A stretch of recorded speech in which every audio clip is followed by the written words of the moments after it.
Good evening, students. Good evening, sir. Now, we have come to the final stage of the end of year school closing program, in which the Samaritan, the winning innovation in this year's secondary school national innovation competition, will be officially launched in our municipality. Our mayor, His Worship, Honorable Mosi, will preside over the launch. The mayor and his entourage, comprising of a few distinguished municipal leaders, together with members of the local school board, have already arrived in the school and will shortly with us. We will remain standing and quiet. What? Quiet. As the guests, let our school principal make their way into the hall. We will resume your seats once the guests are seated. All right? Yes, sir.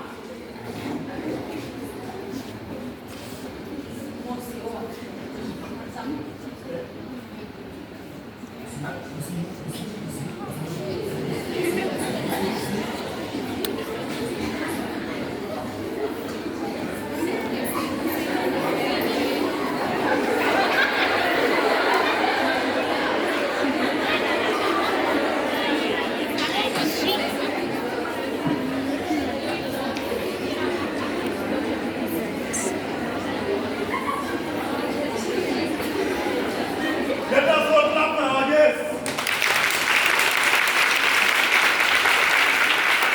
Thank you very much.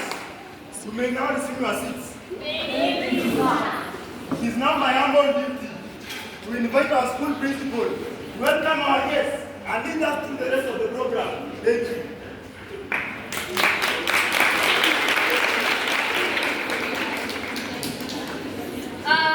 Thank you, Mr. Kamona. Your Worship, the Mayor, Honorable Mosi, distinguished guests, ladies and gentlemen. I am delighted to welcome you in this ceremony in which we officially launch in our great municipality the winning innovation in this year's secondary school national innovation competition. On this occasion, we will also present a prize to Anvita and Montano, our very own students here in Sagrada Secondary School. We thank you very much, Your Worship, for gracing this event. I will now invite Nicole, the ethics and innovation teacher, to introduce the innovation. Miss Nicole, please.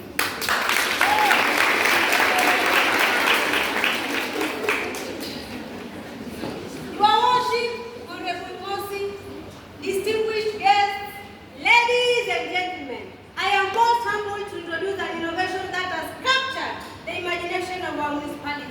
I couldn't think of a better way to introduce this innovation than just through a short skit that Anvita, Montano, and I will stage in front of you. Welcome.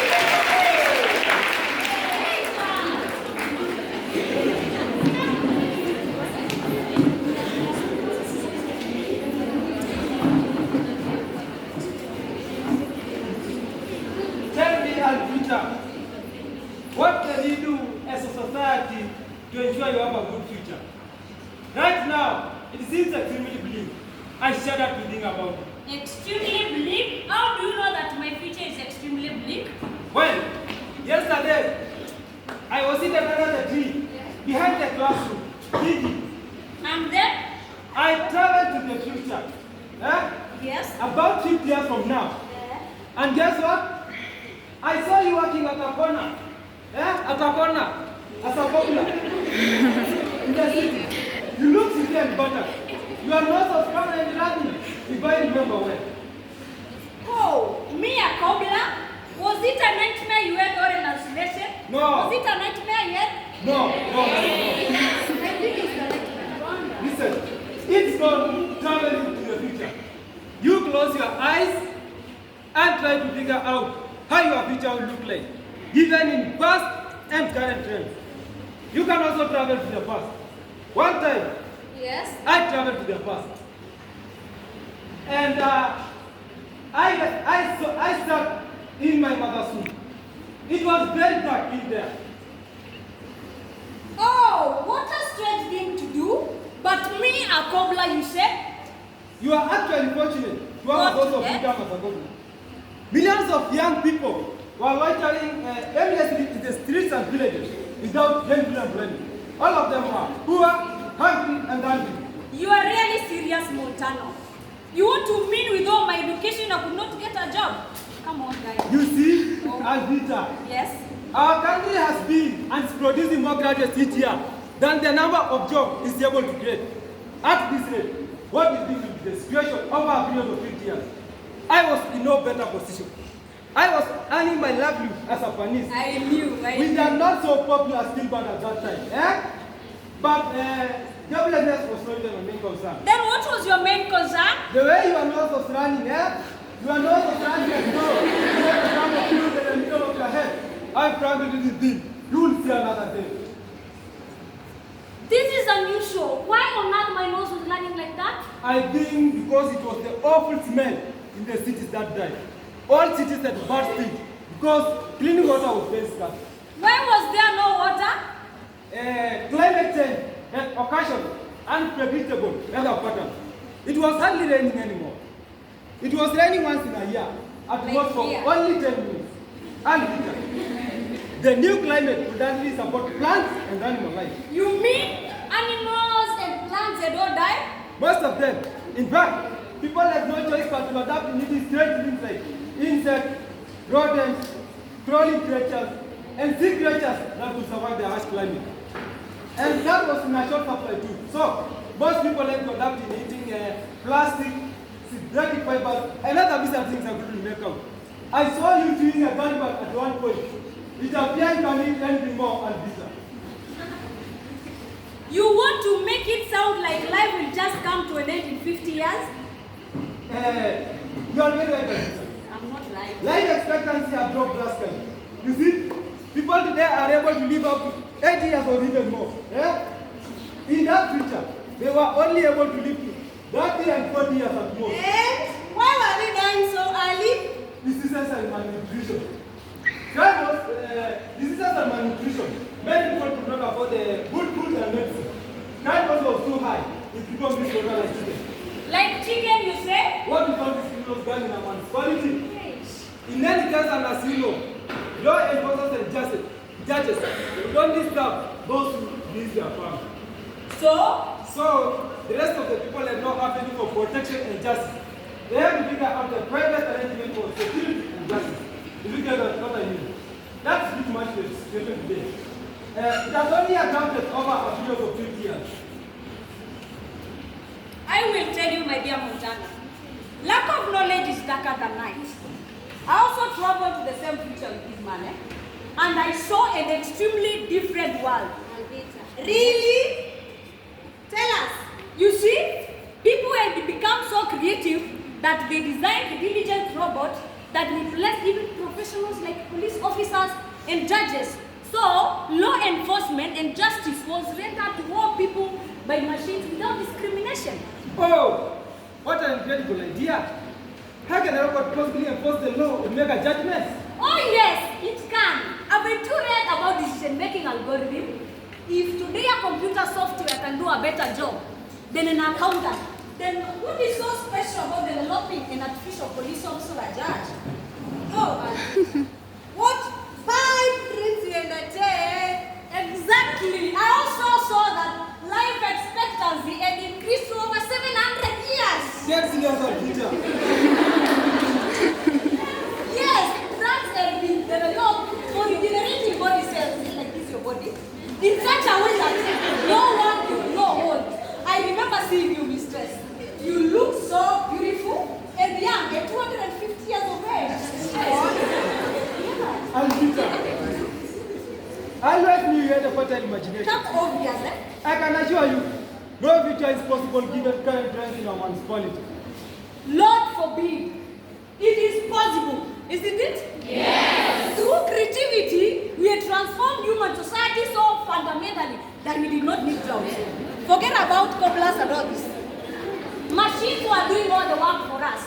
All factories, hotels, hospitals were entirely being run by diligent machines and robots. There were hardly no human being in town. Only self-driven vehicles, ferrying robots to attend meetings to various destinations and transact businesses. And that does not mean that we are jobless. No. We were busy with other intellectual pursuits. We adventured outside the herd and spent most of our times coming meeting. Oh my! What was I doing? We also developed technology of cleaning air from carbon emission, which solved the problem of climate change, and we could make rain whenever it felt like it. And Peter, Yes. and Peter, Yes. do you see that salad baby's point of the school fest? Is it this one? Look! That salad baby's point of the school fest? Yes, I do now. We can discuss on each side of the fence. That birds will fly. When did the baby start to fly? Very optimistic. That's what I'm asking myself when I don't Very listen. optimistic. I agree with Montano. If hospitals today barely have medicine, then how practical is it to think that there will be a future when intelligent robots and machines will replace them? From where will the resources come? But resources are there. You see me stress? The resources are there even today. All we need is to make sure that they are well used for the right purpose. They realize their own problem, Alvita. We will never be able to do that. We can find an innovative way of ensuring that happens. Come on, Impossible. How? we just did it. My friend and I developed and have an innovation to solve this problem. And innovation. Have you not heard that you won this year's National Secondary School Innovation? Ah. Tell us about it. Tell us about it. It is an app, a simple mobile application in which people share text, videos, notification and other communications as they do on other social media platforms. The only difference is that we went further and developed what we call digital video logs. Do you know digital video log? Digital Yes, digital. What does that mean? Like, what does it mean? Now to understand it, just think of a traditional parliament. Each member of parliament as a wall or a box in which people send messages, text and other communications. Yes? Now think of a wall with a pigeonhole for every municipal department where officials of the department get letters and notifications from the people of the department. This is what the innovation is all about. The only difference is that we went further and developed what we call digital documents. I think that makes sense. Have you tried it? We just did it. We deployed it and tried around to protect our environment, and people took photographs like this one, and people took photographs and videos of the People took photographs and videos of the activities that were taking place and provided the details of the location where the activities were taking place. Posted all this information on the pigeon wall, and the members of the department only needed to log into the account and check the reports people were sending to them. This is still continuing. Quite impressive. Quite impressive. But does it help in ensuring the proper use of public resources? Remember our argument. Yes, people are now sharing information about the use of resources in the same way. Take the municipal procurement process, for example. People are now sharing information on what the municipal council is procuring, how tenders are awarded, who win the tenders, and whether those awarded the tender deliver goods and services required, the quality and the cost of goods delivered, and the duration of delivery. Yeah. To which municipal department will that information be pigeonholed? Huh? It can be shared with Crimes and Integrity Commission in case of abuse of procurement and delivery process. The beauty of this one is that volunteers share information privately and anonymously, if they so wish, from the comfort of their home. You just need to download the app into your phone, open an account, then there you go. Just post whichever information you want to share. Please, let us get this straight. Where do you get the information on procurement, for example? From the people. The information is always with the people. Which people? Small thinker. Don't you know the people?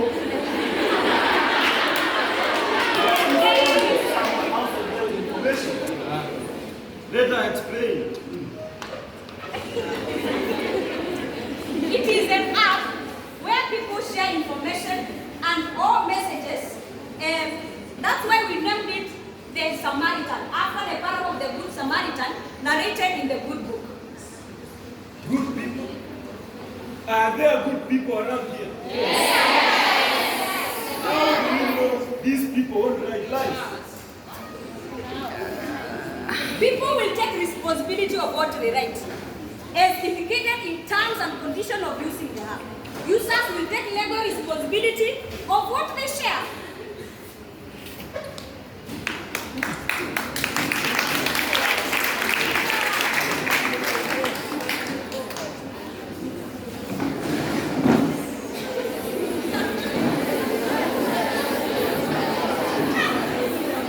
Very well. My good people, I thank you, Madam Principal, and all the teachers for your continued good work, which has won this school an outstanding reputation nationally. The subject of today's event is yet another example of the school's outstanding performance. I'm genuinely impressed by Nicole and the two students. I like the issues they have highlighted in their presentation. This is a clear indication that our schools are nurturing visionaries and innovators, capable of solving our municipality's practical problems. And of course, there can be no better resource for bettering our lives as a municipality and as a nation. In fact, and for this very reason, the Municipal Council will explore the possibility of mobilizing resources in support of such innovations in our schools in order to actualize the future you have heard about during the presentation. I will make sure this happens because, as you know, my name is Mosi Oatuna. which means Smoke that thunders. very nice. I would especially be delighted if the medicine for regenerating my body cells was to be discovered today, which will enable me live for 422 more years. How amazing. Please think mostly in this direction.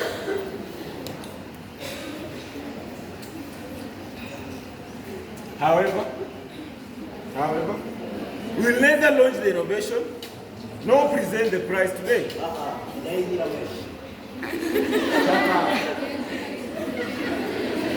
Not because the app is terrible. No, it is in fact an outstanding innovation. So good that it might have far-reaching implications in other areas of our social, economic, and political lives. As municipal leaders, we need time to reflect on these implications.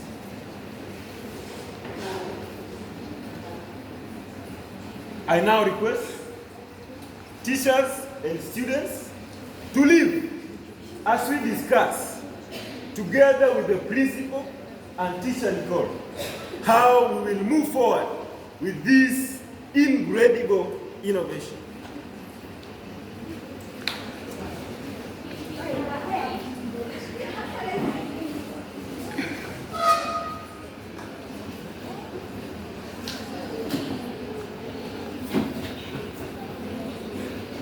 I'm afraid we may not continue with this thing.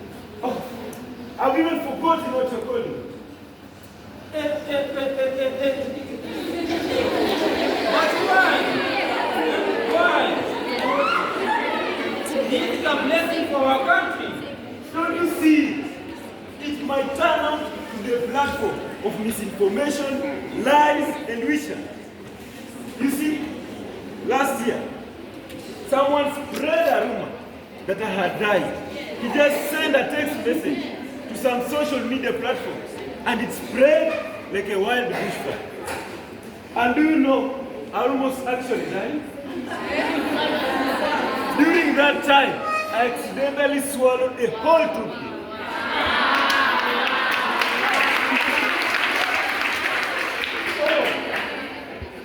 Oh, yes. I see this. They might as well spread another rumor on this platform. You will swallow another toothpick. Yes, you will. The way I see it, that app will be a people's platform. And you know what you will see? It will have far-reaching implications, whether you launch it, Baba, or not. I need time to think about With time, There are no two ways for now. Hold any activities regarding that thing until my office gives further guidance. Your Worship, the President of the Republic is scheduled to officially launch the app at a national level early next year when schools reopen. We presently have some ongoing activities in preparation for it. I doubt whether the process underline Is the that so? Oh, we are deaf. Yes, sir. Why have you kept us in the dark about this? The mayor's office has been duly informed, sir. Oh, I remember. But you never explained what kind of thing it was. No, you still have to stop it. I think that is beyond their powers, Your Worship. This thing you're talking about is a school project under their control. It is therefore within your powers to find a way around it. Think about it. You are the center of it all. Figure out a way, like writing to the Ministry of Education, indicating that there are some fundamental errors in it that you need to attend to. You get what I mean? I am afraid, Your Worship. The assessment of the innovations was done by senior officers at the Ministry of Education. Experienced software engineers were also involved. It passed all the tests, and no error was found.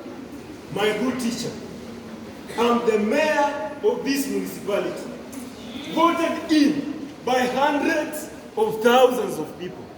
My decisions supersede those of any education official anywhere in this country, not even the principal of this school. Anywhere in this country. Do as I say. Write a letter expressing reservations about this thing, technical or otherwise. Then, leave the rest to me. Pardon me, Your Worship. The President, but they cannot overrule the Minister. Yes, I. Look at me, Lucy. I cannot argue with a simple chairman of a local school board. And my most power junior, there's more that can. I've been given express mandate by these people of Maracas municipality to protect their public interests. That's what I'm doing, and that's what I must do. Your Worship, the app has been online for a month now. It has already been taken over by the National Information and Communications Technology Corporation. There is little we can do now. We are stubborn guys. Do as you're told. Go now and write a letter.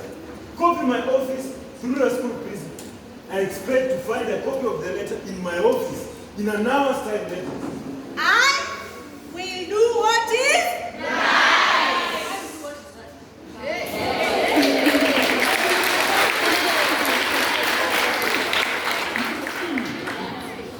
I wonder if she's going to do I wonder if she should. Are you challenging authority? Your Worship, I just don't see the sense in what you are suggesting. nonsense. Then put your mouth shut. You have nothing to say. I am almost sure she will not do it. She doesn't usually compromise on what she thinks is right. Oh, don't be so sure. You must ensure my orders are obeyed. Otherwise, you and she will be in a lot of trouble. I declare this meeting over. Kasongo.